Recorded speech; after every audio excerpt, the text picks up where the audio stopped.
നമസ്കാരം. TCV top 10 ന്യൂസിലേക്ക് സ്വാഗതം.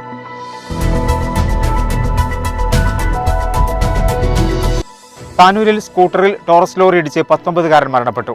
എളാരങ്കടപ്പുറം വടക്കയിൽ സുഹൈലാണ് മരണപ്പെട്ടത്. 2 പേർക്ക് ഗുരുതരമായി പരിക്കേറ്റു. ലോറി സ്കൂട്ടറിൽ ഇടിച്ചാണ് അപകടം. അപകടത്തെ തുടർന്ന് നിർത്താതെ പോയ ലോറി നാട്ടുകാർ പിന്തുടർന്ന് പിടികൂടി.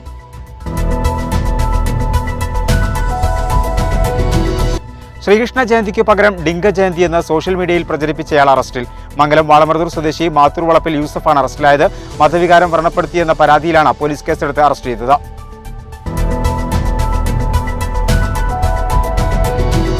ഉണ്ണിയാൽ സ്റ്റേഡിയം 6 മാസത്തിനകം തുറന്നുകൊടുക്കുമെന്ന് കായിക വകുപ്പ് മന്ത്രി വി അബ്ദുറഹ്മാൻ പറഞ്ഞു. ചൊവ്വാഴ്ച രാവിലെ ജനപ്രതിനിധികളും ഉദ്യോഗസ്ഥരുമൊത്ത് സ്റ്റേഡിയം സന്ദർശിച്ച ശേഷം മാധ്യമങ്ങളോട് സംസാരിക്കുകയായിരുന്നു അദ്ദേഹം.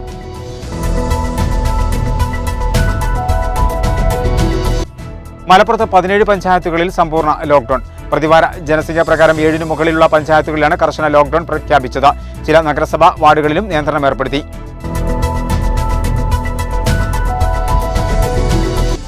വരച്ച വരയിലൂടെ സഞ്ചരിക്കുന്ന റോബോട്ടിനെ വികസിപ്പിച്ച വിദ്യാർത്ഥികളെ അനുമോദിച്ച് പ്രദേശവാസികൾ.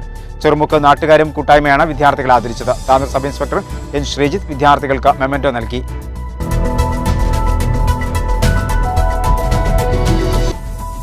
നെടുമങ്ങാട് ഗ്രാമപഞ്ചായത്ത് UDF ഭരണസമിതി അംഗങ്ങൾക്കും റഹീം മേച്ചേരി പുരസ്കാരം നേടിയ മലപ്പുറം ജില്ലാ മുസ്ലിം ലീഗ് വൈസ് പ്രസിഡന്റ് P. റഷീദിനും സ്വീകരണം നൽകി.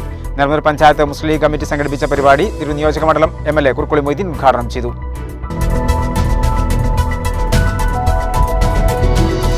ചെറിമണ്ഡം ഗവൺമെന്റ് ഹയർ സെക്കൻഡറി സ്കൂളിന്റെ നവീകരണ പ്രവർത്തികൾക്കായി മലപ്പുറം ജില്ലാ പഞ്ചായത്ത് 30 ലക്ഷം രൂപയുടെ പദ്ധതികൾ ആവിഷ്കരിച്ചതായി ജില്ലാ പഞ്ചായത്ത് അംഗം VKM ഷാഫി അറിയിച്ചു.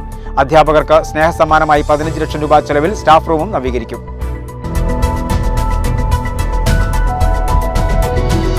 കിഴക്കാംകുന്നത്ത് ഫാമിലി ഫൗണ്ടേഷന്റെ ആഭിമുഖ്യത്തിൽ വിവിധ പരീക്ഷകളിൽ വിജയം നേടിയ വിദ്യാർത്ഥികളെ അനുമോദിച്ചു. കുറുക്കുളി മൊയ്തീൻ MLA പരിപാടി ഉദ്ഘാടനം ചെയ്തു.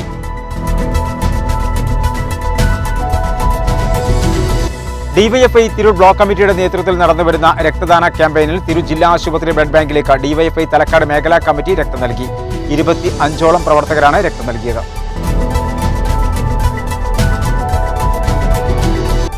മംഗലം വള്ളത്തോൾ ALP സ്കൂളിൽ വിഭജിക ക്ലബിന്റെ പ്രവർത്തനങ്ങൾക്ക് തുടക്കമായി.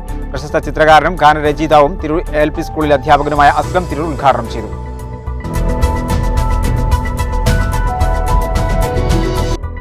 ടോപ്പ് 10 ന്യൂസ് സമാപിക്കുന്നു. നന്ദി, നമസ്കാരം.